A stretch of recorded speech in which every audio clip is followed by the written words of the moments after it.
o jornal americano New York Times publicou um artigo, gente, sobre a taxação dos Estados Unidos e a forma com que os países estão lidando com o que chamam de ameaça à soberania, inclusive o nosso país, o Brasil. O Eliseu Caetano vai trazer agora os detalhes ao vivo, direto dos Estados Unidos. Oi, Eliseu, boa tarde. Agora, colocar a foto do presidente Lula na capa tem a ver, com certeza, com essa narrativa, né, do governo de defender a soberania brasileira, né?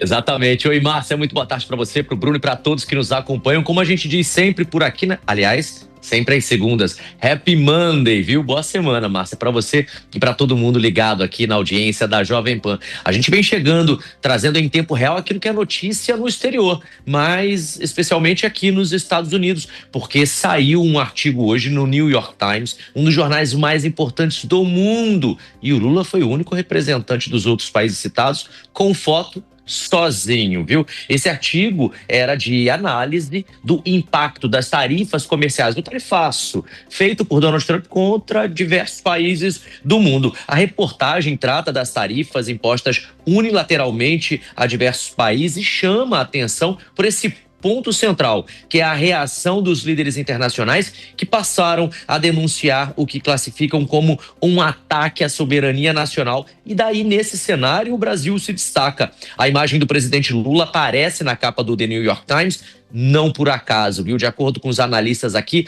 o jornal apontou o Brasil porque o nosso país se tornou o exemplo mais emblemático da tensão entre as políticas protecionistas norte-americanas e o direito de autodeterminação de países emergentes, como é o nosso caso. Segundo o texto, a tarifa de 50% imposta por Washington sobre produtos brasileiros, especialmente café, minério e aço, teria motivações políticas. A justificativa do governo Trump seria uma suposta ingerência do judiciário brasileiro em processos contra aliados de extrema-direita do ex-presidente Jair Bolsonaro. Lula, como a gente tem acompanhado aqui na Jovem Pan também, tem reagido com veemência, viu? Em postagens recentes, ele acusou os Estados Unidos de usar as tarifas como instrumento de pressão política, instrumento de pressão econômica, desafiando também com essas tarifas o princípio da soberania nacional, carta que todos os países têm.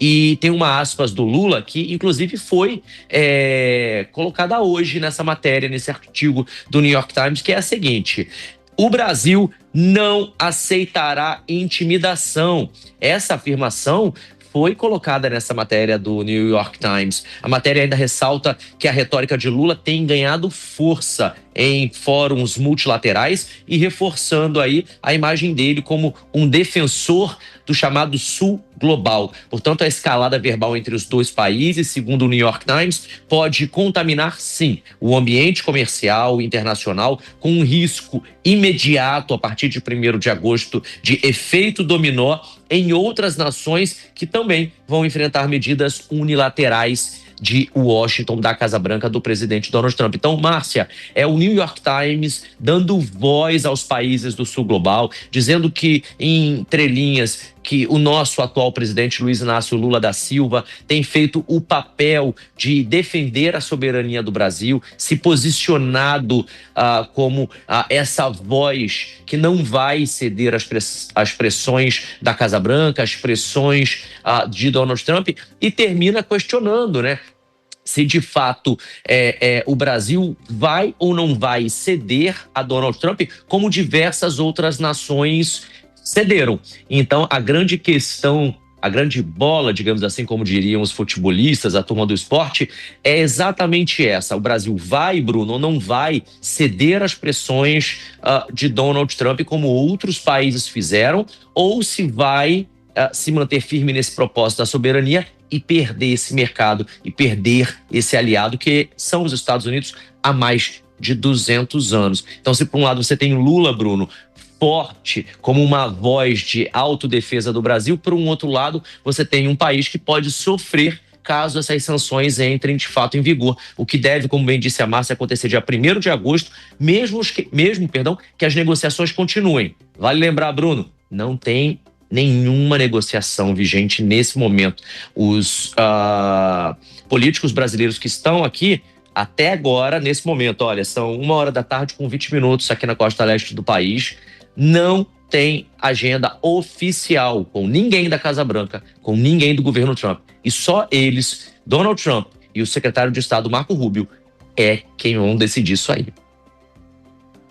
Eu recebi aqui, Eliseu, agora a informação da assessoria que amanhã haverá uma agenda com autoridades do governo americano, mas não cita horário e nem nome. E ainda diz que somente a assessoria que está na viagem vai conseguir acessar essa reunião. Então, ficar de olho. A gente conta com você. Chega de folga. Final de semana já foi de sol, de mar. Semana agora é de serviço. E a gente fica de olho, né? Ótima tarde. A gente se fala ainda hoje.